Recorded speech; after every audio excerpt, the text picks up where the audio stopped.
ubuzima bwanjye ni umusaveri kubera ko aho mbereye umusaveri inzira zose nagiye nyuramo ni ubusaveri bwaziciye.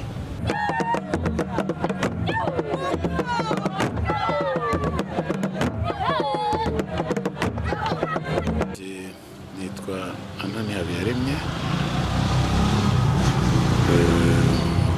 muri paruwasi ya Nkanga mu karere ka Rusizi, aho navukiye ku itariki ya 17 z'ukwezi kwa 12 muri 1948.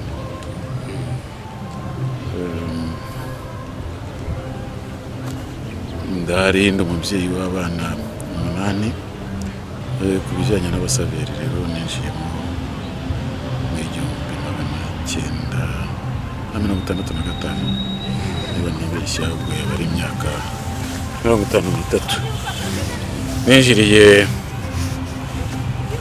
mu mutwe w'abasaveri ba paruwase ya Cyangugu, icyo gihe yitwaga paruwase ya Mururu, ariko ndi uwo muri santrale ya Nkanga.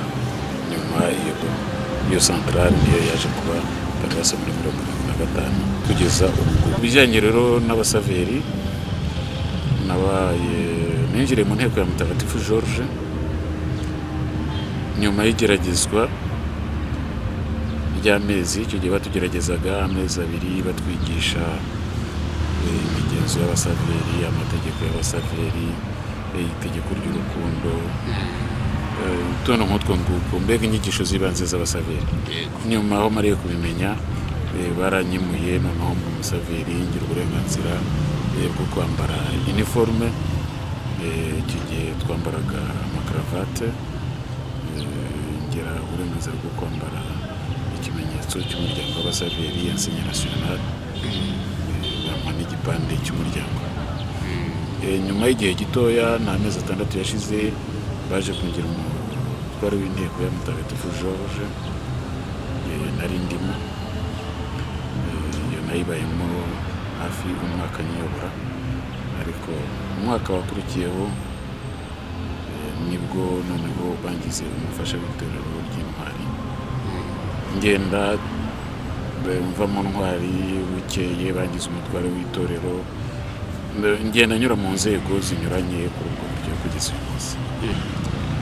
Ukurikije igihe wabayeho mu bwana bwawe ureba igisaveri cy'icyo gihe n'uyu munsi ukaba ukora igisaveri cy'iki gihe, itandukaniro waba ubona muniriye? Nkeka ko itandukaniro ryaba ririmo igisaveri n'igisaveri. Nabanje kuba umusaveri ntarabawe, tarinjiramo. Ute? Nabanje kuba umusaveri ntarinjiramo kubera ko nabonaga abasaveri bariya abantu bakora iki, bagenda bate. Ariko kubera ko ubu nubwo byanshimishaga, nashakaga kwinjira muri uwo muryango, ariko nagera aho ngaho nkavuga nti ngiye guhurira mu bintu ntazi n'ibyo ari byo.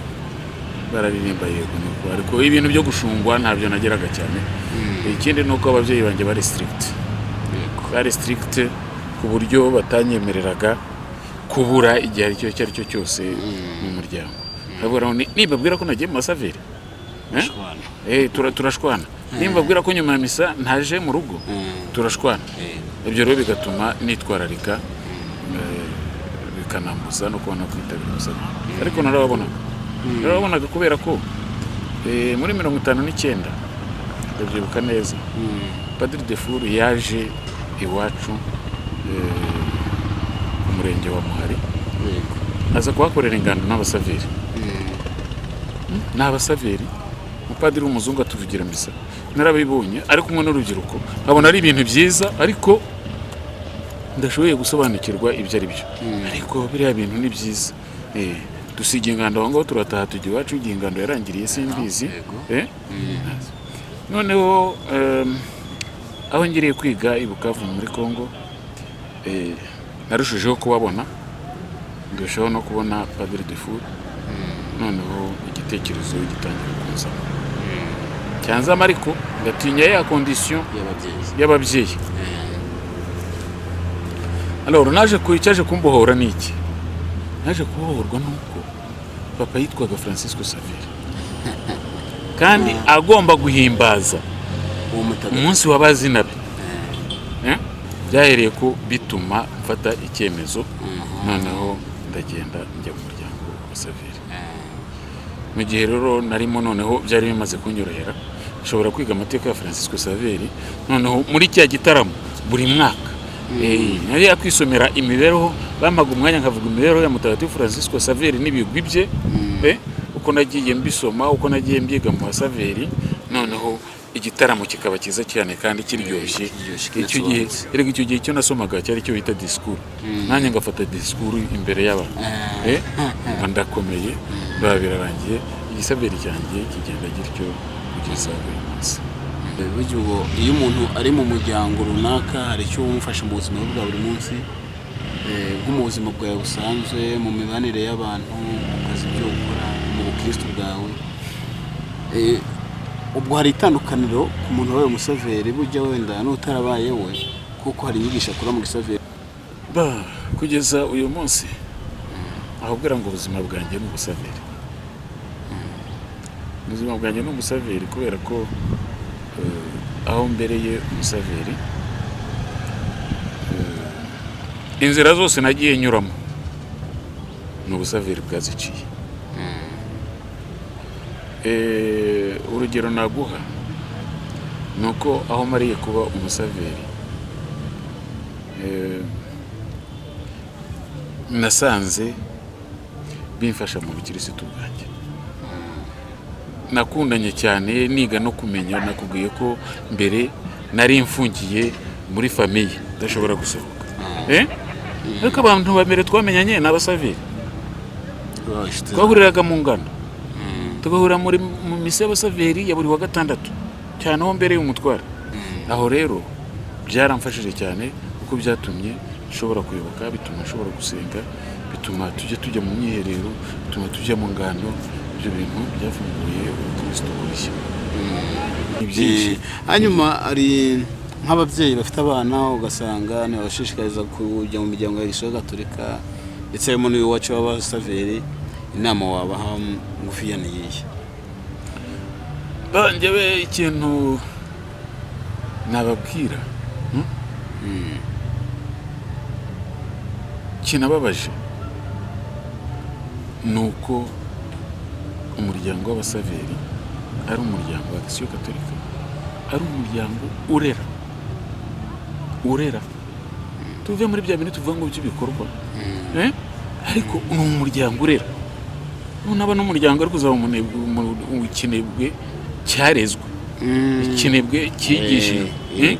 Ntabwo umubyeyi niba yarakubyaye akakurera, akakugaburira, akagutoza imico myiza, akagutoza gukora, igihe uzagenda ukaba ikindi, icyo gihe ntabwo ari ikosa ry'umubyeyi, ni wowe uzaba wiyandaritse. Umuryango w'abasaveri ni umuryango urera.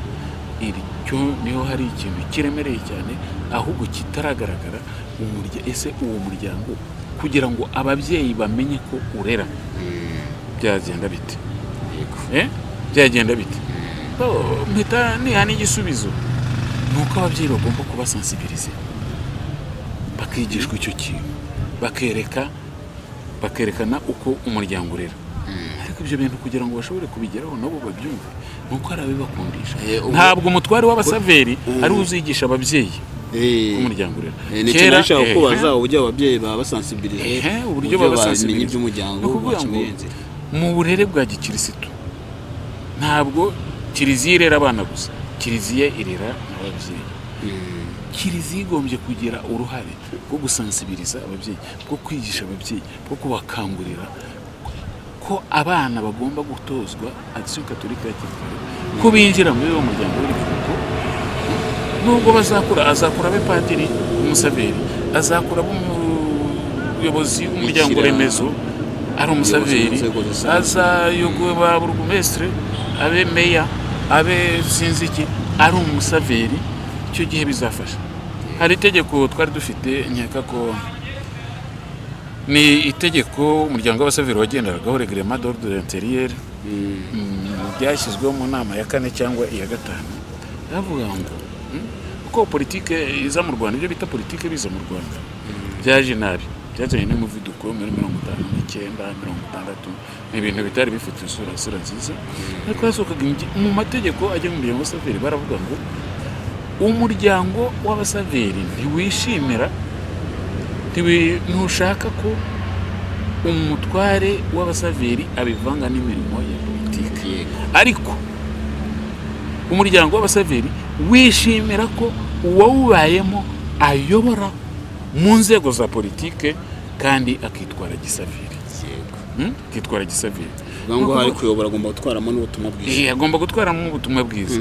Aho rero niho kiliziya bagombye kugira igihe cyo gukangurira ababyeyi, gukangurira ababyeyi kohereza abana mu miryango ya Gisiyo Gatolika.